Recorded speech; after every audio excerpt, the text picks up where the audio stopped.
samoopazovanje in samozavedanje, naenkrat ugotovimo, kaj vse počnem, kaj vse mislim, kaj se čutim, kar prej sploh nisem vedel. Oprosti, je to lahko kakšna vaja, ki jo lahko naredimo, ali si vzamemo čas zase, pa se usedemo, zapremo oči, ali... Ja, niti ne, ko zapremo oči, ampak to pomeni, a veš, ko to začnemo delati, ne, mogoče bom naredila enkrat, pa pol, ne vem, 2 ure se ne bom spomnila.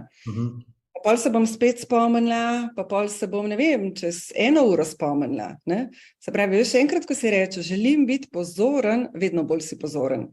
In potem s časoma se ustaviš, že preden rečeš, se ustaviš, že preden narediš, ne, veš, to so tiste situacije, vseh poznamo, ko nekdo začne nek stavek in pol se ustavi. Zato, ker pomeni sredi tistega stavka se je zavedal, kaj je želel reči in se odločil, da ne bo rekel, zato ker ni dobro.